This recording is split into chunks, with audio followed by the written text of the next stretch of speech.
Oh my god. Shahzoda Muhammedova reklama qilayotgan telefonmi? Hey, hammaga salom, sizlar bilan har doimdek ulacham do'stlar.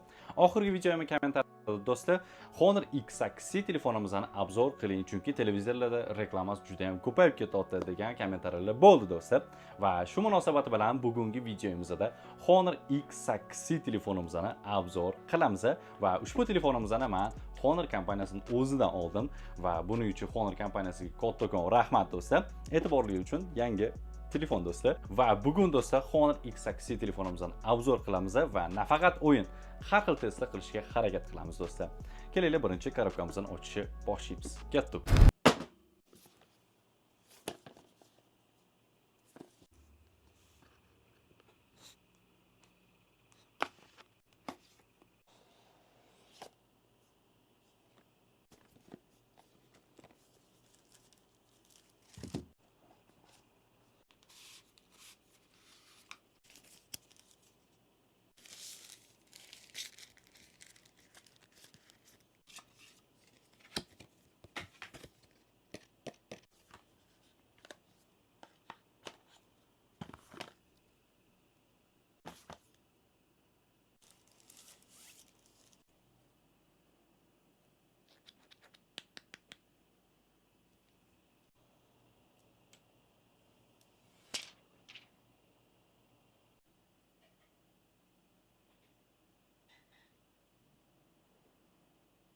Xo'p, Honor X8 telefonimizdan dizayni keladigan bo'lsa do'stlar, mana o'zingizlar ko'rishingiz mumkin.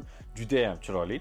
Agar esingizda bo'lsa, Honor X8B telefonimizdan orqasi koja sifatida va aynan Honor X8 telefonimizdan orqasi koja sifat juda ham chiroyli qilingan ekan do'stlar. Shu orqasi koja sifat bo'lgan telefonlarni juda ham yoqtiraman. Nimaga desanglar do'stlar, orqada hech qanaqa qo'l izlari, dog'lar xunuk bo'lib ko'rinmaydi do'stlar. Aniqrog'i shu skromniy bo'lib, chiroyli bo'lib ko'rinib beradi. Xo'p, chekkalari keladigan bo'lsa do'stlar, plastikdan qilingan va eng muhimi bu yerda ham hech qanaqa dog'lar umuman ko'rinmaydi va sirpanib ham ketmaydi do'stlar. Xo'p, oldi ekraniga keladigan bo'lsak, oldi dizaynimizda iPhone 16 Pro Max'imizdan ozginasi do'stlar, mana o'zingizlar ko'rishingiz mumkin. Lekin menga juda ham yoqdi Honor X8 telefonimizning dizayni. Xo'p, korobkamizda boya o'zingizlar ko'rganinglardek blok pitaniyamiz chiqdi, 35 vatlik blok pitaniyamiz chiqdi va shunga qo'shilgan holda original Type-C kabelimiz ham chiqdi do'stlar. Telefonimizning original chexoli ham chiqargan do'stlar, mana o'zingizlar ko'rishingiz mumkin. Sifati a'lo va afsuski bu chexolimizda dog'lar va qo'l izlari ko'rinar ekan do'stlar. Mayli. Va chexol kiydirganimizda ko'rinishi qanaqa bo'lar ekan, hozir ko'ramiz. Bo'yatganimda o'sha izlari ozgina ko'rinadi va chekkalari sirpanib ketmasligi uchun matve ekan do'stlar. Atak menga juda yoqdi. Xo'p, ana endi bu telefonimiz o'yinlarda nimalarga qodir ekan, hozir sizlar bilan birgalikda ko'rib chiqamiz. Qani ketdik. Xo'p, har doimdek birinchi bo'lib Honor X8 telefonimizni PUBG Mobile o'yiniga netsigida kirishini hozir tekshirib ko'ramiz.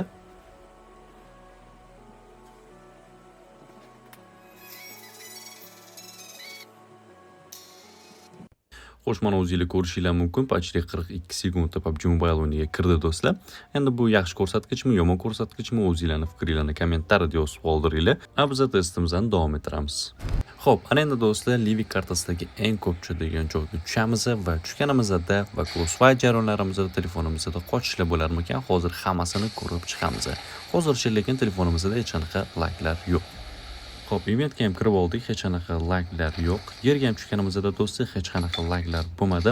Oldimizda odamlar bo'lishiga qaramay qochishlar bo'lmadi do'stlar. Ana endi Honor X8 telefonimizning giroskopini qanaqa ishlashini hozir ko'rib chiqamiz. Xo'p, hozircha giroskopimizda hech qanaqa kamchiliklar yo'q, laglar ham yo'q do'stlar. Ana endi crossfire jarayonlarimizda telefonimiz qanaqa ishlab berar ekan, hozir shuni tekshirib ko'ramiz.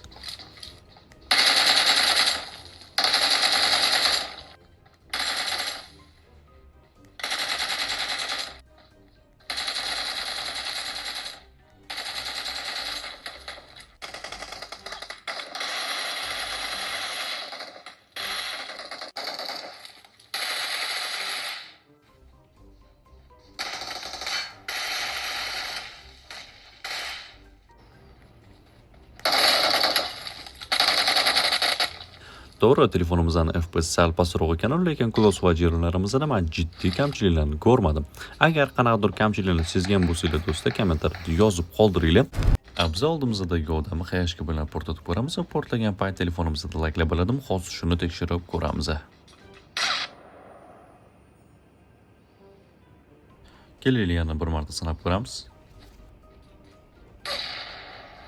Ikkala urinishimizda ham do'stlar hech qanaqa laglar bo'lmadi. Ana endi oldimizda turgan mashinani portlatib ko'ramiz va mashina portlaganda laglar kutilishi mumkin do'stlar. Shuni ko'rib chiqamiz.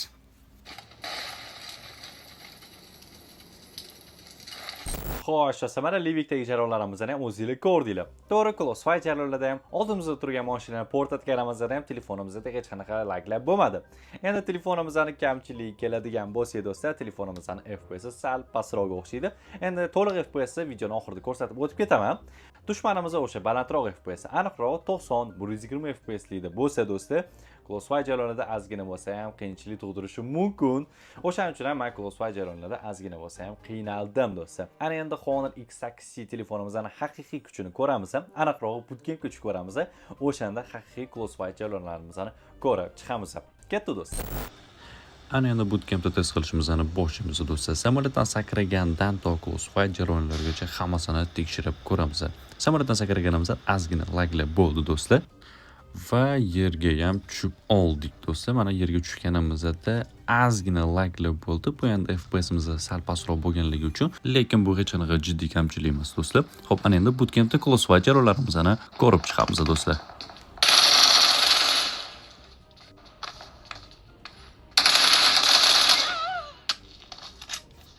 Xo'p, yana bir marta urinib ko'ramiz.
FPSimiz sal pastroq bo'lishi mumkin, lekin eng muhimi bootcampda o'ynashi iloji bor ekan do'stlar. O'zingizlar ko'rganinglarda bootcampda hech qanaqa Crossfire jarayonlarimizda laglar, qochishlar bo'lmadi. Agar qanaqadir kamchiliklarni sezgan bo'lsanglar, kommentariyada yozib qoldiringlar do'stlar. Ana endi telefonimizning kamerasini tekshirib ko'ramiz. Xo'p, do'stlar, mana ochiq havoga ham chiqib oldik. Ana endi Honor X8C telefonimizning oldi va orqa kameralarini tekshirib ko'ramiz va o'sha reklamada ko'rgan sun'iy intellektimizni ham tekshirib ko'ramiz. Ketdi.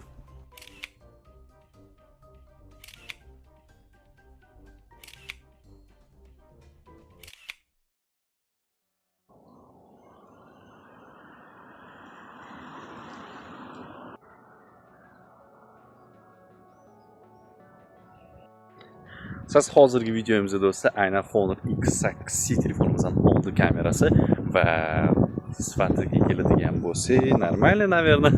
Va ovozimizni ham hozir shu birgalikda tekshirib o'ramiz. Tak, chotki.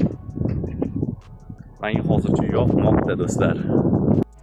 Va o'sha reklamada ko'rsatilgan sun'iy intellektimizni do'stlar hozir qilib ko'ramiz. Videoda ko'rsatilgan narsalarimizga kirib do'stlar kerak emas materialimizni bo'yab chiqamiz va ozgina zagruzka kutganimizdan keyin natijani o'zingizlar ko'rishinglar mumkin. Va mana do'stlar natijani o'zingizlar ko'rishinglar mumkin. Bu funksiya menga juda ham yoqdi, to'g'risini aytsam.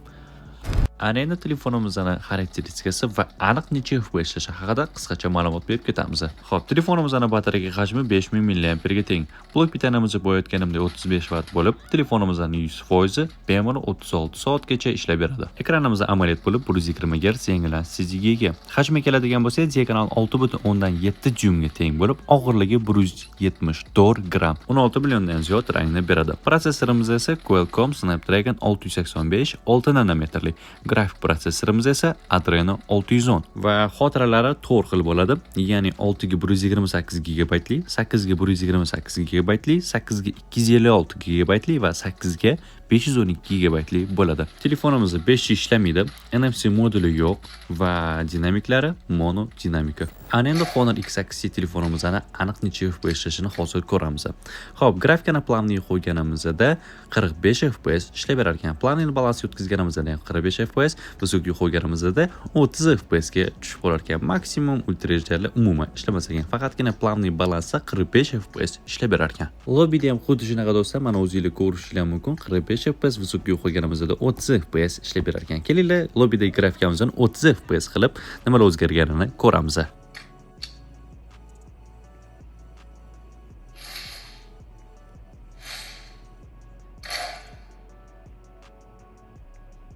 Xo'sh, do'stlar, test jarayonlarimizni o'zingizlar ko'rdinglar va necha FPS ishlashini ham aniq bilib oldik do'stlar. Ana endi ushbu telefonimizning narxiga keladigan bo'lsak do'stlar, 220 va 250 dollar atrofida bemalol xarid qilishingiz mumkin do'stlar. Nimaga katta farq bilan aytaman? Chunki ko'p joylarda har xil narx ekan. Lekin meni o'ylashim bo'yicha do'stlar, Honor X8 o'zini narxiga juda ham mos va o'yinlarda ham men katta minus ko'rmadim. Faqat minusi shu 45 FPS ishlashi bo'ldi, lekin men katta minuslarni ko'rmadim do'stlar, sezmadim ham. Agar Honor X8 telefonni hozir ishlatayotgan bo'lsanglar do'stlar, o'zingizlarning tajribalardan kelib chiqib, o'zingizlarning fikringizni kommentariyada yozib qoldiringlar. Endi xarid qilmoqchi bo'lgan odamlarga kattaroq plus bo'ladi bu. Qisqasi menga juda ham yoqdi bu telefonimizda do'stlar. Keyingi videolarimizda qaysi telefonni obzor qilaylik do'stlar? Kommentariyada yozib qoldiringlar. Sizlar bilan Ulchemp bo'ldi. Like bosib obuna bo'lib qo'yishni unutmanglar. Hammaga bay bay.